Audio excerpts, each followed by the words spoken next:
El problema que vamos a considerar ahora dice lo siguiente.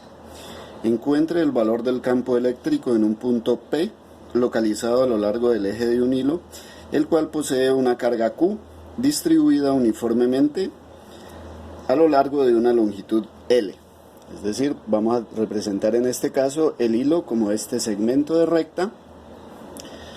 Y para proceder a calcular el campo, pues lo primero que debemos hacer es dividir el segmento en elementos de longitud de L.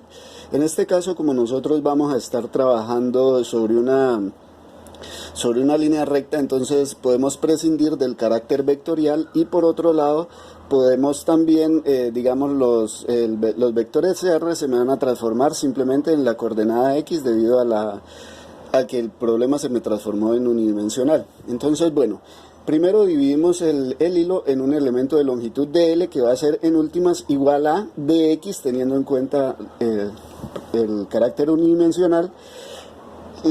Aquí está la longitud L del segmento. Ahora, el punto P está ubicado a una distancia del extremo, de uno de los extremos del segmento cargado, del hilo cargado. Entonces ahora, ¿qué tenemos que hacer? Trazar primero el radiovector desde el elemento de longitud cualquiera que escogimos hasta el punto en cuestión, es decir, el punto donde vamos a calcular el campo eléctrico. Entonces, en este caso, nosotros tenemos que el radiovector iría desde el DL hasta el punto P, y lo he representado con el vector que aparece ahí como una flechita verde, como el vector R.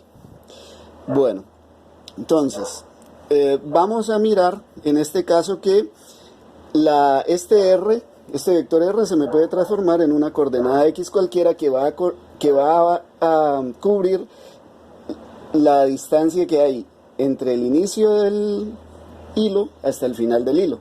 Bueno, entonces, como nosotros sabemos que este hilo tiene una carga total Q mayúscula, simplemente si dividimos Q entre L vamos a obtener la longitud, la densidad de carga lineal. Pero como también sabemos que la densidad de carga es una magnitud intensiva, es decir, que no depende de las cantidades que consideremos, cuando nosotros partimos tomamos este elemento de longitud de L, él va a tener un diferencial de carga que vamos a llamar dQ. Entonces, si dividimos dQ entre dL, vamos a obtener el mismo resultado que si dividiésemos Q entre L. Entonces, vamos a expresar ahora la densidad de carga lineal como dQ sobre dL igual a lambda, que es la densidad de carga lineal. Ahora, como dL es un elemento de longitud, en una sola dimensión sería equivalente a dx para nuestro sistema de referencia usado. En este caso hemos colocado el sistema de referencia XY con origen en el punto P, como aparece ubicado aquí en el diagrama de los vectores que aparecen en rojo. Bueno, entonces de aquí podemos despejar el elemento de carga que es dQ igual a lambda por dx. Por otra parte, cuando trazamos el radiovector de posición desde el elemento de carga hasta el punto de interés P, vamos a tener que, como aquí vamos a colocar una carga de prueba Q sub 0, entonces el campo eléctrico va a estar apuntando en dirección hacia el lado izquierdo de su pantalla. Entonces, ahora vamos a mirar, bueno, este sería un elemento de campo eléctrico. ¿Por qué? Porque estamos considerando un elemento de longitud que está conteniendo la carga de Q, ¿sí?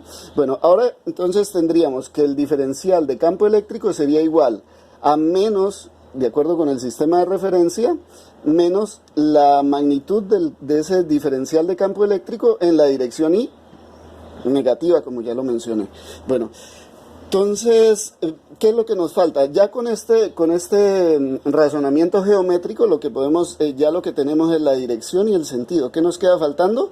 Nada más la magnitud del campo eléctrico. Entonces, para la magnitud del campo eléctrico, pues simplemente tomamos la magnitud del diferencial de campo eléctrico, que sería igual a la constante eléctrica multiplicada por el elemento de carga que está generando ese diferencial de campo, dividido entre la distancia que lo separa elevada al cuadrado, ¿sí? Ahora, este dQ ya habíamos dicho que lo podemos expresar como lambda por dx, donde lambda termina siendo una constante y al haber expresado que la densidad de carga es uniforme, el K es una constante, por tanto pueden salir de la integral cuando vamos a integrar. Entonces, ahora lo que hacemos es integrar el campo entre 0 y el valor del campo. Aquí no he separado con primas, simplemente digo que este y este son diferentes, los he diferenciado por colores.